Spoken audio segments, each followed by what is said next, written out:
আসসালামু আলাইকুম। শুরু করতে যাচ্ছি পঞ্চম পর্ব 13.2 সসীম ধারার 18 নম্বর অঙ্কটি। ইতিপূর্বে 4টি পর্বের মাধ্যমে আমরা 17টি অঙ্ক করার চেষ্টা করেছি। আজকে আমরা 18 নম্বর অঙ্কটি শুরু করতে যাচ্ছি। আমার মনে হয় ইতিমধ্যে তোমাদের একটা ভালো ধারণা হয়ে গেছে সমান্তর ধারা এবং গুণোত্তর ধারা নিয়ে। বিভিন্ন সূত্রগুলো নিয়ে আমরা আলোচনা করেছি। সেই সূত্রগুলোর মধ্যে একটা সূত্র হচ্ছে গিয়ে ঘনর সমষ্টি। প্রশ্নতে কি দেওয়া আছে খেয়াল করো, প্রথম n সংখ্যক স্বাভাবিক সংখ্যার ঘনর সমষ্টি হচ্ছে গিয়ে 441। এখন আমাদের বের করতে হবে n এর মান নির্ণয় করো এবং ওই সংখ্যাগুলোর সমষ্টি নির্ণয় করো। ওকে, এখানে দুটা বিষয় রয়েছে।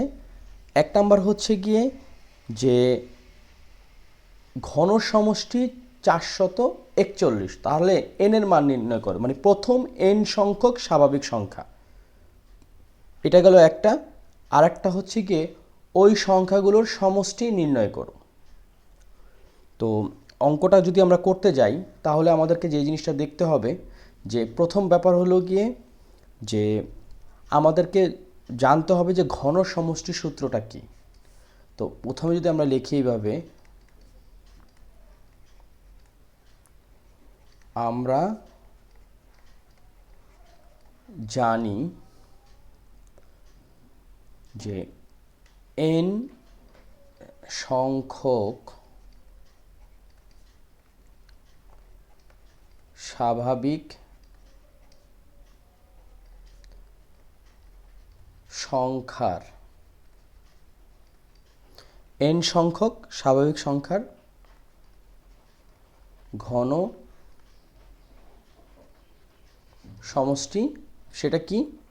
সেটা হচ্ছে n into n plus 1 divided 2 whole square. এই সূত্রটা কিন্তু আমরা জানি যে ঘনর সূত্র আছে, বর্গের সূত্র আছে এবং স্বাভাবিক সংখ্যার সূত্র আছে। তো ঘনর সূত্র হচ্ছে এটা। তো এখানে শর্ত দেওয়া আছে বা প্রশ্ন মতে কি দেওয়া আছে, ঘনর সমষ্টি হচ্ছে 441। তাহলে আমরা লিখতে পারি প্রশ্ন মতে n into n plus 1 divided 2 তার উপরে হোল স্কোয়ার ইকুয়ালস টু হচ্ছে 4 4 1। এই জিনিসটা আমরা জানি। তো একটা কাজ করি, আমরা এখানে গুণটুন না করে যদি এটাকে বর্গমূল করি, তার আগে আমাদের দেখতে হবে যে 441-এর কোনো বর্গমূল হয় কি না। যদি দেখি 2 দোকানে 4, ওকে, এটা গেল।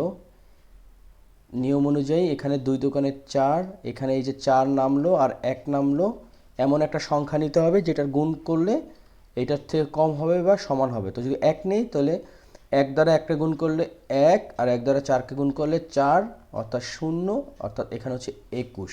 তার মানে 441 একটি পূর্ণবর্গ সংখ্যা। তো এটাকে যদি আমরা বর্গমূল করি তাহলে আসতেছে কত, n প্লাস 1 ডিভাইডেড 2, আর এখানে আসতেছে 21। এখানে আমরা একটা নোট লিখব, বর্গমূল করে। ওকে, এখন পর্যন্ত ঠিক আছে। এখন এটাকে যদি আমরা একটু আর্গুন করি তাহলে কি আসতেছে, n প্লাস 1, আর এখানে আসতেছে 21 দোকানে 42। তো এটাকে আমরা কি করতে পারি, কে n দ্বারা গুণ করলে n স্কোয়ার প্লাস n, আর একটা কাজ করি, আমরা 42কে যদি এপাশে নিয়ে আসি অর্থাৎ পক্ষান্তর করি তাহলে হচ্ছে -42 ইকুয়ালস টু এখানে 0। তো যদি মিডল টার্ম ফ্যাক্টর করি তাহলে আমরা জানি যে এমন দুটি সংখ্যা নিতে হবে যেটার গুণফল এই ধ্রুবকের সমান হবে এবং যোগ করলে সেটাই যে মাঝখানে যে জিনিসটা আছে এখানে যেমন আছে n, এটার সমান হবে। তো আমরা জানি 6 7 42, তাহলে লিখতে পারি n স্কোয়ার, যেহেতু এখানে প্লাস n আছে তার মানে হচ্ছে 7n minus 6n minus 42 equals to 0। তাহলে এখানে যদি আমরা n কমন নিই তাহলে আসতেছে n মাইনাস 7, আর এখানে যদি মাইনাস 6 কমন নিই তাহলে আসতেছে এখানে হচ্ছে n প্লাস 7, আর মাইনাস 6 যদি কমন নিই তাহলে আসতেছে n প্লাস 7 ইকুয়ালস টু 0। ওকে, তাহলে কত দাঁড়াচ্ছে খেয়াল করো, এখানে n প্লাস 7 আর হচ্ছে n মাইনাস 6 ইকুয়ালস টু 0। তাহলে হয় কত হবে, হয় n প্লাস 7 ইকুয়ালস টু 0, বা এটাকে আমরা কি লিখতে পারি, n ইকুয়ালস টু -7 যা গ্রহণযোগ্য নয়। কারণ কি? কারণ হচ্ছে পদ সংখ্যা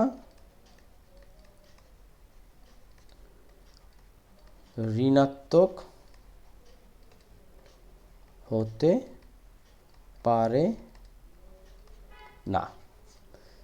তাহলে কি হবে এখানে আসে? অথবা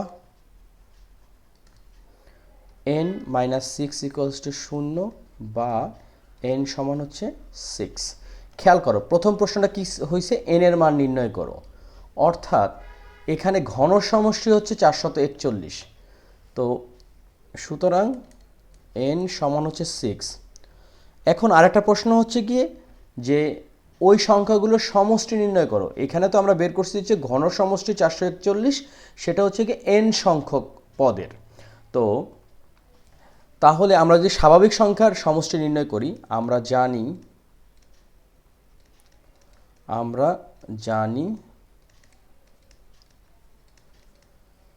স্বাভাবিক সংখ্যার সমষ্টি, সেটা কি n × n+1 ডিভাইডেড 2। তাহলে n কত পাইছি আমরা? 6।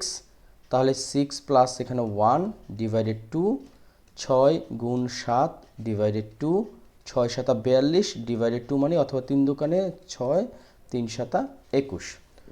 তাহলে এটা কত আসতেছে? 21। তাহলে আমরা দুইটা উত্তর পাইলাম।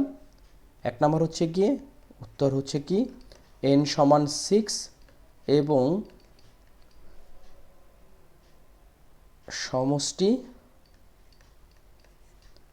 21।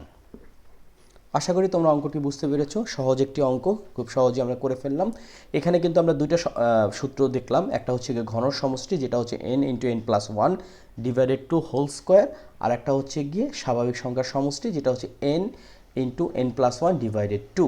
কিন্তু এখানে যদি পদ দেওয়া থাকতো, সাপোজ 1 + 2 + 3, তাহলে আমরা আবার সূত্রটা চেঞ্জ করে ফেলতাম, যেখানে প্রথম পদ এবং সাধারণ অন্তর দ্বারা বের করা যেত। তো আশা করি তোমরা 18 নম্বর অঙ্কটি বুঝতে পেরেছ। তাহলে চলো এই পর্বের আমরা দ্বিতীয় অঙ্কটি করি। 19 নম্বর অঙ্কটা যদি খেয়াল করি, মনে হবে যে 18 নম্বর অঙ্কটাই আমরা করতে যাচ্ছি। কারণ 18 নম্বর অঙ্কতে যেমন ছিল n সংখ্যক স্বাভাবিক সংখ্যার ঘনের সমষ্টি, ওখানে ছিল 441, এখানে হচ্ছে 225। আবার এখানে একটা আছে হচ্ছে n এর মান নির্ণয় করো, ওখানেও তাই ছিল। কিন্তু এখানে একটু ব্যতিক্রম আছে, ওইখানে ছিল হচ্ছে কি ওই সংখ্যাগুলোর স্বাভাবিক সমষ্টি কত, আর এখানে হচ্ছে বর্গের সমষ্টি কত। তো আমরা যদি স্বাভাবিকভাবে আগাই, আমরা লিখতে পারি এইরকম যে আমরা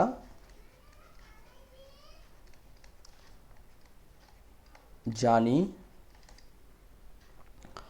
সেটা কি n সংখ্যক স্বাভাবিক সংখ্যার ঘনের সমষ্টি সমান হচ্ছে গিয়ে, সেটা কি জানি n × n+1 ডিভাইডেড 2 তার উপরে হোল স্কোয়ার। আচ্ছা, এই সূত্রটা আমরা জানি। এই সূত্রটার এখন যে কাজটা করতে হবে, সমষ্টি দেওয়া আছে 225। তাহলে প্রশ্ন মতো আমরা কি লিখতে পারি? প্রশ্ন মতে n × n+1 ডিভাইডেড 2 তার উপরে হোল স্কোয়ার ইকুয়ালস টু হচ্ছে 225। ওকে, এখন আবারও একটা জিনিস আমরা দেখব যে 225 একটি পূর্ণবর্গ সংখ্যা কিনা। আমরা এটাকে যদি বর্গমূল করি, দেখি কত দাঁড়ায়। 2 এর সবচেয়ে নিকটস্থ পূর্ণবর্গ সংখ্যা হচ্ছে 1, তাহলে হচ্ছে 1 × 1, এখানে নামতেছে 2 এর থেকে 1 বাদ দিলে 1, আর এখানে 2ও নামলো, 5ও নামলো। আচ্ছা, 1কে দ্বিগুণ করলে আসতেছে 2। তো এখানে এমন একটা সংখ্যা নিতে হবে যে সংখ্যা দ্বারা এই দুইটা সংখ্যাকে গুণ করলে এটার কাছাকাছি হবে বা সমান হবে। যদি আমরা এখানে 5 নিই, 5 × 5 = 25, 5 × 2 = 10, 10 আর 2 = 12। এটা একটু তাড়াতাড়ি করে করলাম, কারণ এই বিষয়গুলো তোমাদের একটা আইডিয়া আছে।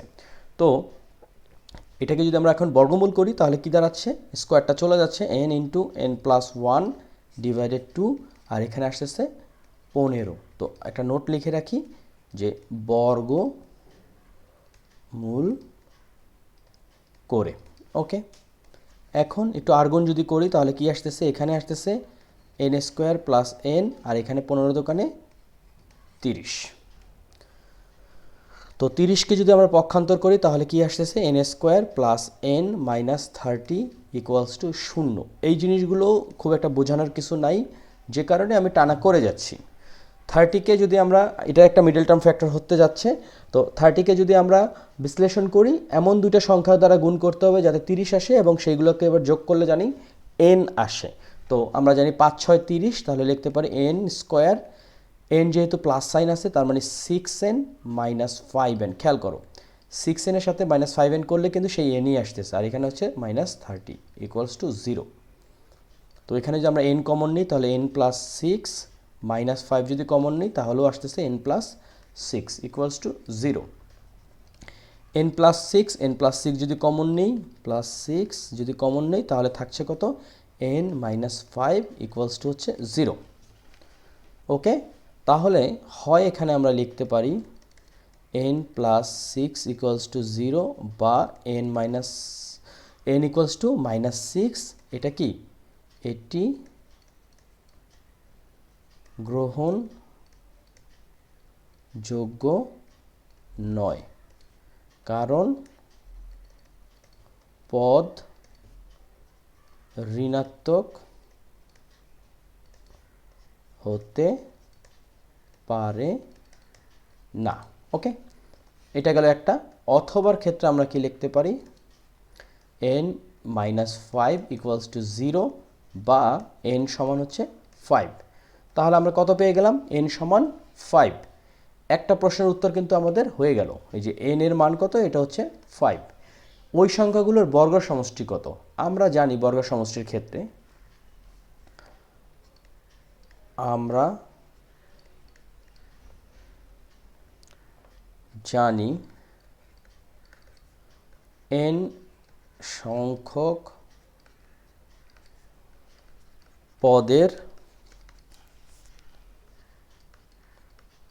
বর্গের সমষ্টি। সূত্রটা কি, খেয়াল করো, সূত্রটা হচ্ছে n ইন্টু n প্লাস 1, তাই তো, তারপরে কি 2n প্লাস 1 ডিভাইডেড হচ্ছে 6।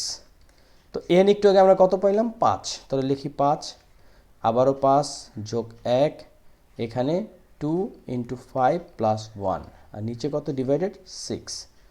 তাহলে এটা আমরা কি লিখতে পারি, 5 গুণ 6, 5 আর 1 6, গুণ 5 দোকানে 10, 10 আর 1 হচ্ছে 11, নিচে হচ্ছে 6। তো এই 6 6 কাটা, অর্থাৎ হচ্ছে 55। তো সমষ্টি কত, 55। দুইটা উত্তর, একটা হচ্ছে n সমান 5 এবং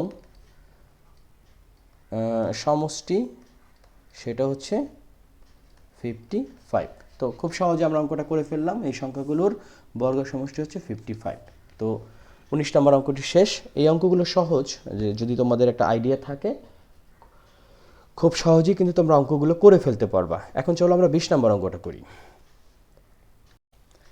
20 নম্বর অঙ্কটা যদি আমরা দেখি, যেখানে দুটা সিরিজ দেওয়া আছে, বাট এখানে একটা ইন্টারেস্টিং ব্যাপার আছে, তোমরা যদি একটু লক্ষ্য করো, দেখো এখানে কিন্তু দেওয়া আছে 1 কিউব, 2 কিউব, 3 কিউব, সবার শেষে হচ্ছে 10 কিউব, অর্থাৎ এখানে n হচ্ছে 10। এখন দেখো এটা দেখে আমরা বুঝাই যাচ্ছে এটা একটা ঘনর ধারা, ঘনর সমষ্টি এটা একটা দেওয়া আছে। আবার খেয়াল করো এখানে পুরো সিরিজটার উপরে একটা হোল স্কোয়ার দেওয়া আছে। আমরা যদি এই হোল স্কোয়ারটাকে ভুলে যাই তাহলে কি দেখা আছে, 1 যোগ 2 যোগ 3 ডট ডট ডট n হচ্ছে 10, অর্থাৎ একটা হচ্ছে ঘন আর একটা হচ্ছে স্বাভাবিক n সংখ্যক। তো আমরা যদি বাম পক্ষে দেখতে যাই, খেয়াল করো বাম পক্ষ, সেটা কি দেওয়া আছে, 1 cube plus 2 cube plus 3 cube plus dot dot dot 10 cube. তো খেয়াল করো, এখানে n সমান 10, আমরা জানি n সংখ্যক ঘন সমষ্টি, সেটা কি কিছুক্ষণ আগে অর্থাৎ 18 নম্বর অঙ্কটা যারা আমরা করেছি তারা জানি যে ঘন সমষ্টি হচ্ছে n into n plus 1 divided 2 whole square. Okay, তো এখানে n কত পাইছি আমরা 10, তাহলে 10 লিখি প্লাস 10 প্লাস 1 ডিভাইডেড 2 তার উপরে হোল স্কোয়ার। এখন এই 2 আর 2 যদি কাটি তাহলে আসতেছে 5, তাহলে 10 আর 1 হচ্ছে গিয়ে কত, 10 আর 1 হচ্ছে 11, 11কে 5 দ্বারা গুণ করলে হচ্ছে 55 তার উপরে স্কোয়ার।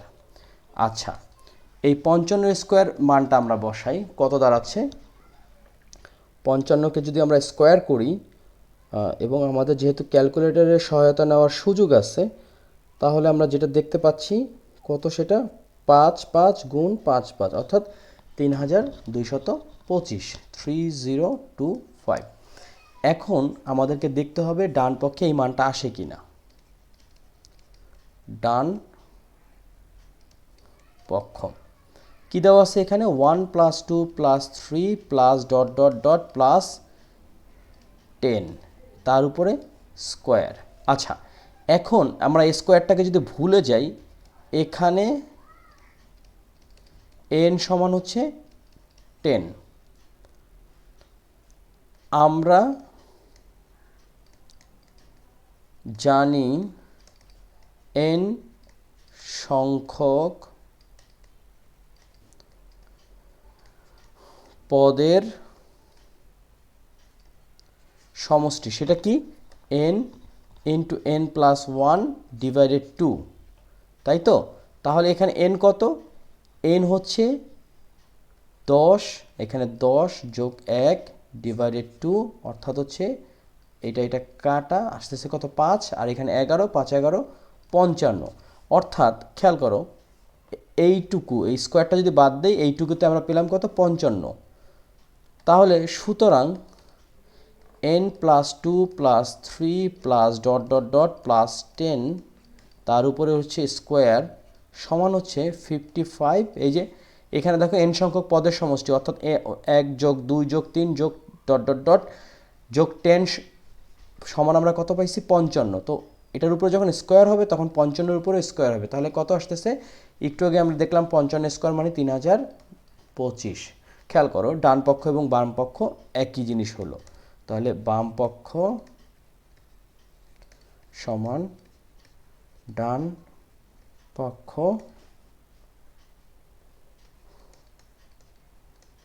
দেখানো হলো। আশা করি তোমরা 20 নম্বর অঙ্কটি বুঝতে পেরেছ। সহজ একটি অঙ্ক, এই খুবই মজার একটি অঙ্ক। চলো আমরা 21 নম্বর অঙ্কটি করি।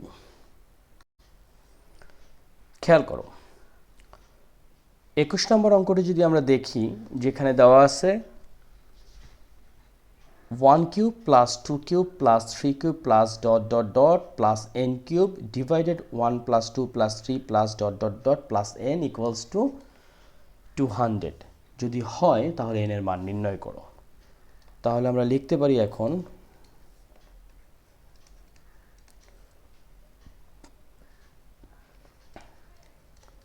দেয়া আছে 1 cube plus 2 cube plus 3 cube plus dot dot dot plus n cube divided 1 যোগ 2 যোগ 3 যোগ যোগ এত প্লাস n সমান হচ্ছে 210। এখন খেয়াল করো এইটুক দেখে আমাদের কি মনে হয়, এইটুক দেখে কি মনে হচ্ছে, আমরা কিছুক্ষণ আগে বেশ কয়েকটি অঙ্ক করলাম, এটা দেখে মনে হচ্ছে স্বাভাবিক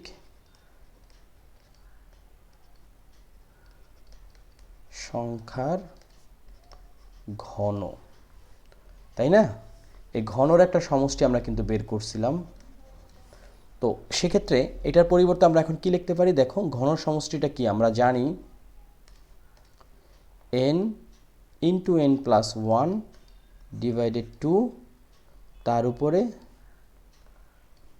হোল স্কোয়ার, তাই তো। আর নিচেরটুকু তো আমরা দেখেই বুঝে যাচ্ছে এটা হচ্ছে গিয়ে স্বাভাবিক সংখ্যার যোগফল n তম পদ পর্যন্ত। তো এটার এগেনস্টে যে সূত্রটা আছে সেটা হচ্ছে n into n plus one divided two. তো পুরোটা সমান কি, পুরোটা সমান হচ্ছে 210। এখন এখানে আমরা একটা সূত্রর একটু পাদটিকা অথবা যেটাকে বলে সাইড নোট লিখে দেব, যে আমরা জানি n সংখ্যক পদের ঘন সমষ্টি n কিউব সমান হচ্ছে n into n plus one divided two whole square. এটা গেল একটাতে। আবার n সংখ্যক পদের সমষ্টি, সেটা আমরা কি জানি, n into n plus one divided two. তো খেয়াল করো এখানে এইটুকু আর এইটুকু কিন্তু একই, শুধু একটাতে স্কোয়ার আছে আর একটাতে স্কোয়ার নাই। পুরোটাকে যদি মনে মনে এ ধরি তাহলে কি আসতেছে, এ স্কোয়ার, আর এইটুকু কি এ, তাই না। তো এ স্কোয়ারের সাথে এ যদি কাটাকাটি করি তাহলে থাকতেছে শুধু এ। এটার এগেনস্টে আমরা লিখতে পারি n into n plus one divided two, কারণ এখানে দুইটা আছে এখানে একটা আছে, এখানে হচ্ছে 210। তো আমরা যদি আর গুণ করি তাহলে আসতেছে n into n plus one, আর এখানে 210কে 2 দ্বারা গুণ করলে আসতেছে 420। তো এটাকে আমরা কি লিখতে পারি, খেয়াল করো, n square plus n square plus n, আর এই 420কে যদি আমরা পক্ষান্তর করি তাহলে মাইনাস 420 সমান হচ্ছে 0। এখন 420কে আমরা এমন দুইটা সংখ্যা দ্বারা গুণ করব যাতে গুণফল 420 আসে, আবার যোগ করলে কত আসবে, শুধু প্লাস n আসবে। তো আমরা জানি যে 21 আর 20 যদি গুণ করি তাহলে আসতেছে 420, আবার 21-এর থেকে 20 যদি আমরা বাদ দিই তাহলে আসতেছে প্লাস n। তাহলে লিখতে পারি n square plus 21n minus 20n minus 40 সমান 0। n হচ্ছে n প্লাস 21 মাইনাস, এখানে 20 যদি কমন নিই তাহলে n প্লাস 21 ইকুয়ালস টু 0।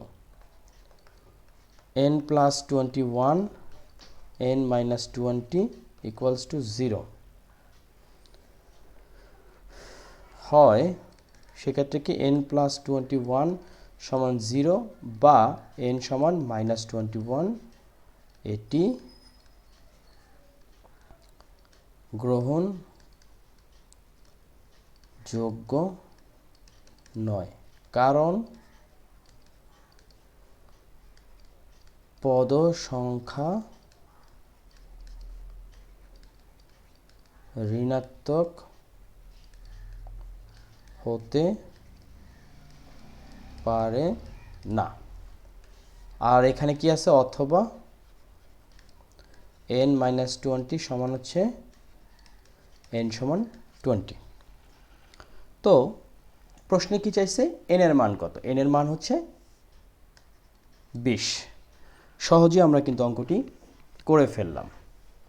এরকম অঙ্ক পরীক্ষা হলে আর যদি আসে ঘাবড়ানোর কিছু নেই, দেখতে হবে কি চাইছে এবং সেই অনুযায়ী আমাদেরকে আগাতে হবে। এখানে দেখো যে লবে দেওয়া আছে হচ্ছে গিয়ে ঘন সমষ্টি, আর হরে দেওয়া আছে স্বাভাবিক সংখ্যার n-তম পদের সমষ্টি। তো এই দুইটার উপর বিশ্লেষণ করে আমরা n এর মানটা বের করে ফেললাম। তো আশা করি তোমরা বুঝতে পারছো। চলো এই পর্বে আমরা আরও একটি অঙ্ক করি। একটু বলে রাখি, পর্ব 5 করছি 13.2 এর হোম অফ ম্যাথ একটি ইউটিউব চ্যানেল। তোমাদের যদি মনে হয় এই অঙ্কগুলো তোমাদের কাজে লাগছে এই চ্যানেলের মাধ্যমে, তাহলে তোমরা সাবস্ক্রাইব করো এবং অন্যদের সাথে শেয়ার করো। তাহলে চলো এখন 22 নম্বর অঙ্কে চলে যাই। এই পর্বের শেষ অঙ্কটি অর্থাৎ 22 নম্বর অঙ্কটি করতে যাচ্ছি। দেখো, এই প্রশ্নটা করার থেকে বড় বিষয় হচ্ছে প্রশ্নটি বোঝা। আমরা যদি একটু ধাপে ধাপে চিন্তা করি, এখানে কি দেওয়া আছে? প্রথমে দেওয়া আছে 1 মিটার দৈর্ঘ্য বিশিষ্ট একটি লৌহদণ্ডকে 10টি টুকরায় বিভক্ত করা হলো, যাতে টুকরাগুলোর দৈর্ঘ্য গুণোত্তর ধারায় গঠিত হয়। ওকে, যদি বৃহত্তম টুকরাটি ক্ষুদ্রতম টুকরার 10 গুণ হয়, দেখো এখানে একটা বৃহত্তম এবং ক্ষুদ্রতম টুকরার 10 গুণ হয়, তবে ক্ষুদ্রতম টুকরাটির দৈর্ঘ্যের মান আসন্ন মিলিমিটারে নির্ণয় করো। আচ্ছা, খেয়াল করো, 1 নাম্বার বলছে হচ্ছে গিয়ে এটা কি হয়? গুণোত্তর ধারায় গঠিত হয়, অর্থাৎ সবচেয়ে যে ছোট, কারণ প্রথম পদ যেটা হয় সেটা কি হয়? এখানে আমরা নর্মালি কি জানি গুণোত্তর ধারা কি হইতে পারে? সাপোজ ধরো যদি 2 হয়, পরেরটা যদি 4 হয়, তারপরেটা যদি 8 হয়, অর্থাৎ কি এখানে 2 গুণ বাড়ছে, এখানে 2 গুণ বাড়ছে, আবার এটা কি হবে 16, অর্থাৎ 2 গুণ বাড়ছে। মানে কি 16 থেকে 8 যদি ভাগ করে 2, 8 থেকে 4 দ্বারা ভাগ করলে 2, 4 থেকে 2 দ্বারা ভাগ করলে 2। তো প্রথমটাকে যদি আমরা স্বাভাবিকভাবে এ ধরি এবং সাধারণ অন্তরকে আমরা গুণোত্তর ধরার ক্ষেত্রে আমরা কি বলি? সাধারণ অনুপাত বলি। সাধারণ অনুপাত কি হয়ে থাকে? কিউ হয়ে থাকে। অর্থাৎ দ্বিতীয় পদের সাথে প্রথম পদের পার্থক্য হচ্ছে কিউ। তার মানে কি এ কিউ, অর্থাৎ এই যে এ কিউ যদি আমরা ভাগ করি তাহলে এ কাটা থাকছে শুধু কিউ। আবার পরেরটা কি হবে? এ কিউ স্কোয়ার, মানে কি এ কিউ স্কোয়ার ডিভাইডেড এ কিউ, অর্থাৎ কাটাকাটি করলে শুধু কিউ থাকছে। তো এরকম করে একটা সময় কি হবে? A Q to the power N. এই জিনিসটা যদি তোমরা বুঝো, অর্থাৎ ক্ষুদ্রতম টুকরাটা হবে এ আর বৃহত্তম টুকরাটা হবে হলো গিয়ে এ কিউ। আমরা জানি কি এন তম পদ গুণোত্তর ধারার ক্ষেত্রে A Q to the power N minus 1, তাই তো? এখন ক্ষুদ্রতম টুকরাটা যদি 10 গুণ হয়, তবে ক্ষুদ্রতম টুকরাটার মান নির্ণয় করতে হবে। তো প্রথমে আমরা যে কাজটা করতে পারি, 1 নাম্বার হচ্ছে গিয়ে যে আমরা যে জিনিসটা লিখতে পারি, এটা হচ্ছে উত্তর। মূল ব্যাপার হচ্ছে এইটা একটা লোহার দণ্ড, এইটাকে 10 টুকরা করা হলো, তাই তো? এইটাকে 10 টুকরা করা হলো।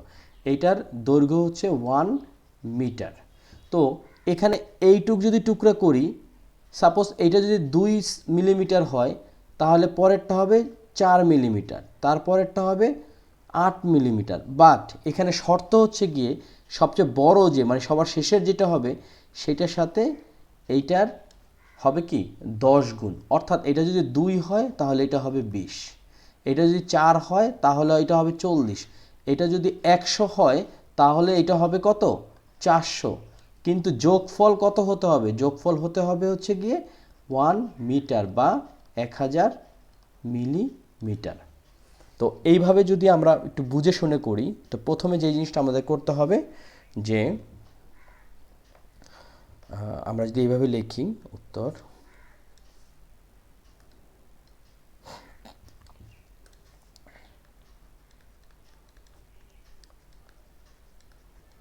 মনে করি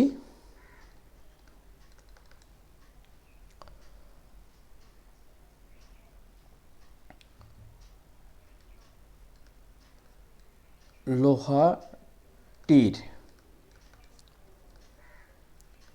ক্ষুদ্রতম টুকরা বা প্রথম পদ সমান হচ্ছে এ।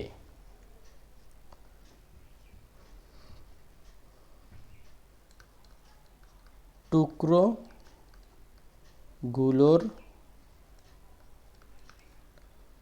সাধারণ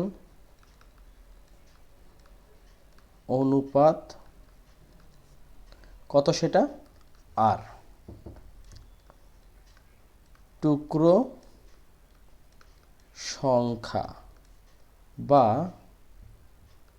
পদ সংখ্যা কত? 10। এইটুকু আমরা জানি। তো আমরা জানি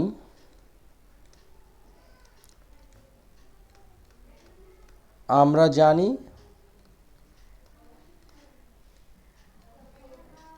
গুণোত্তর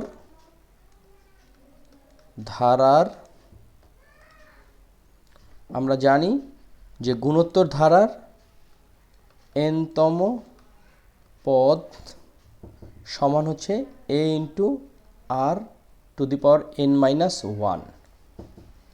এ তো এই, আর তো সাধারণ অনুপাত, n কত? n হচ্ছে এখানে 10, -1 সমান হচ্ছে a into r to the power 9। এখন প্রশ্নটা হচ্ছে গিয়ে যে বৃহত্তম টুকরা n-তম পদটাই কিন্তু হচ্ছে গিয়ে এখানে, বা এটা কী হবে 10তম পদ, তাই না? a into r to the power n10-1 অর্থাৎ a into r to the power 9। এই বৃহত্তম টুকরা হচ্ছে ক্ষুদ্রতম টুকরার 10 গুণ। সুতরাং প্রশ্ন মতে a into r to the power 9 equals to হচ্ছে গিয়ে 10 গুণ, তার মানে প্রথম পদ বা ক্ষুদ্রতম টুকরা কত? a, তার মানে 10a। এইটুক গেল। এখন আমরা কি করতে পারি? r টু দি পাওয়ার 9 সমান হচ্ছে 10, কারণ a দ্বারা ভাগ করে। এখন আমরা একটা কাজ করি, r এর মানটা এখনই বের করে ফেলি। তো r এর মান বের করতে গেলে এখানে n-টাকে বাদ দিতে হবে, তার মানে n 9 টু দি পাওয়ার 1/9। তাহলে এখানেও কী হবে? 10 টু দি পাওয়ার 1/9, বা এখানে 9, এটা মানে হচ্ছে এইরকম যে a two the power 1/a into a, মানে কি a কাটা, শুধু থাকছে n। তাহলে r সমান এই 9 কাটা, আর এখানে থাকতেছে 10 টু দি পাওয়ার 1/9। এটাকে যদি আমরা ক্যালকুলেট করি পাবো হচ্ছে গিয়ে 1.29। এখানে হচ্ছে প্রায়। একটা জিনিস আমাদের হয়ে গেল। এখন আমাদেরকে কি বলছে? ক্ষুদ্রতম টুকরার দৈর্ঘ্যের মান নির্ণয় করা, অর্থাৎ এর মানটা আমাদেরকে নির্ণয় করতে হবে। এর মান নির্ণয় করতে হবে, আমরা কিন্তু সাধারণ অনুপাতের মান বের করে ফেলছি। এখন আমরা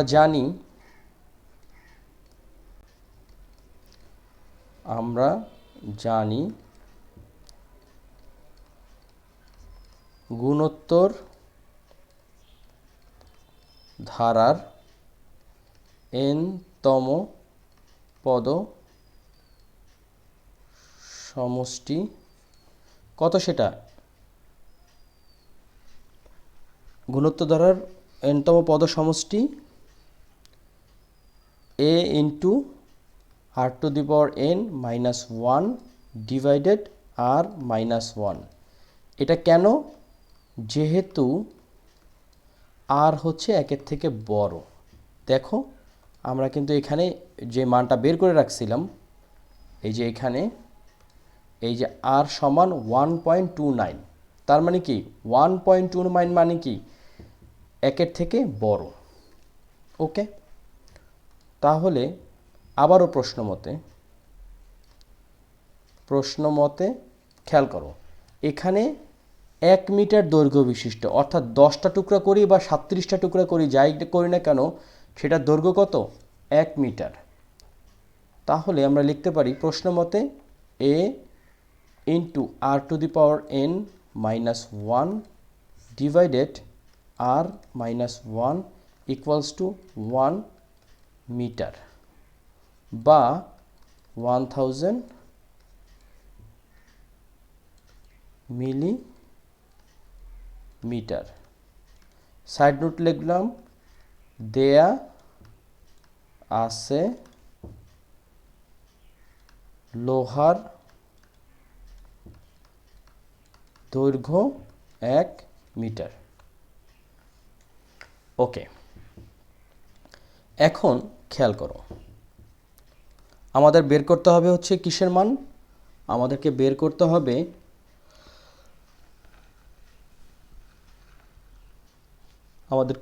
হবে হচ্ছে গিয়ে এর মান। তো এখানে খেয়াল করো, এখানে এ তো এ আসি, আর হচ্ছে 1, এটাকে একটু সেকেন্ড ব্র্যাকেটে নিয়ে নিই, 1.29, আর এন কত, এন হচ্ছে 10 -1 ডিভাইডেড আর হচ্ছে 1.29 ইকুয়ালস টু এখানে হচ্ছে কি 1000, তাই তো? এখানে হচ্ছে 1 2 3। বা আমরা যে কাজটা করতে পারি সেটা হচ্ছে যে 1 এখানে আমরা কয়েকটা কাজ করতে পারি। যে প্রথমে যে জিনিসটা হচ্ছে গিয়ে এ 1.29 টু দি পাওয়ার 10, এটার মানিটা কি আমরা যদি একটু লিখি ক্যালকুলেটরের সহায়তা নিয়ে।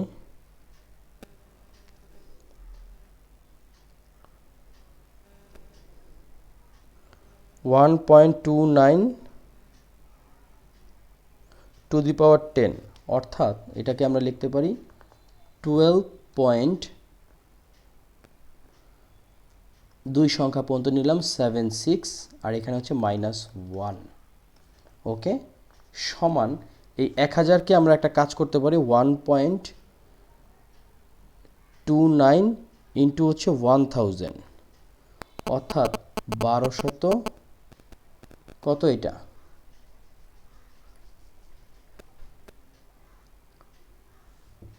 ওকে এখানে কিন্তু -1 আছে তাই না, অর্থাৎ এটা হবে এখানে 0.29। এই গুণটা আমরা পরে করি, আপাতত এখানে 1000ই রেখে দিই। ওকে, এখন যেই কাজটা আমরা করতে পারি, বা এই 12.76কে যদি আমরা এক বিয়োগ করি তাহলে আসতেছে 11.76, আর এখানে এ, আর 1000কে 0.29 দ্বারা যদি গুণ করি কত আসতেছে 1000 ইন্টু 0.29, অর্থাৎ 290, বা এ সমান কত দাঁড়াচ্ছে 290 ডিভাইডেড 11.76 ইকুয়ালস টু কত আসতেছে ডিভাইডেড 11.76, অর্থাৎ 24.65। ওকে, 11.65 বা 25, এখানে প্রায় দিয়ে দিলাম। খেয়াল করো প্রশ্ন অনুযায়ী যে তবে ক্ষুদ্রতম টুকরার দৈর্ঘ্যের মান আসন্ন মিলিমিটারে প্রকাশ করো।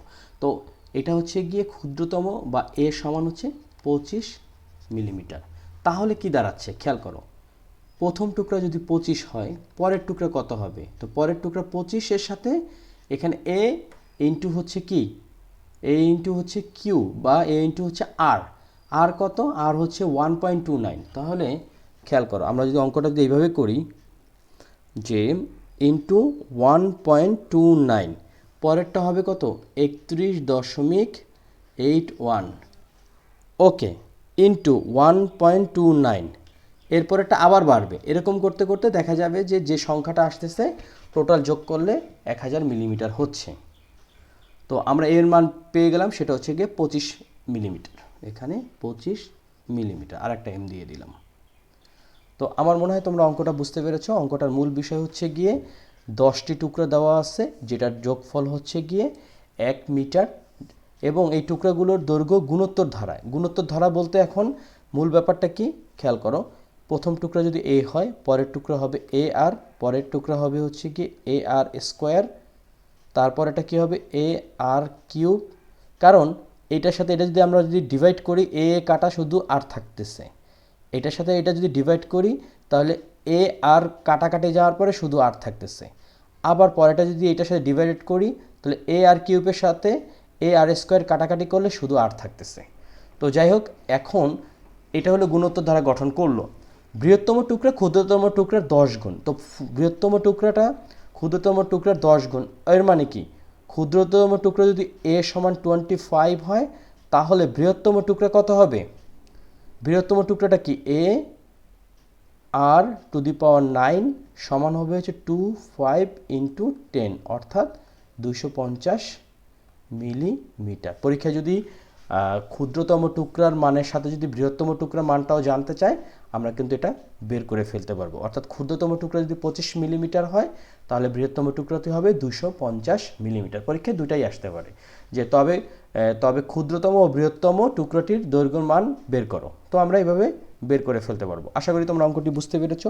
5টি পর্ব শেষ করলাম, এর মাধ্যমে আমাদের 22টি অঙ্ক শেষ হলো। আমরা পরবর্তীতে 23, 24, 25 আমরা চেষ্টা করব 23 নিয়ে একটি পর্ব করতে, 24 নিয়ে একটি পর্ব করতে, 25 নিয়ে একটি পর্ব করতে। বাট এগুলো আমরা খুব দ্রুতই পাবলিশ করার চেষ্টা করব। তো তোমরা ততদিন পর্যন্ত ভালো থাকো, প্র্যাকটিস করতে থাকো, প্র্যাকটিসের কোনো বিকল্প নেই। সুস্থ থাকো, আল্লাহ হাফেজ।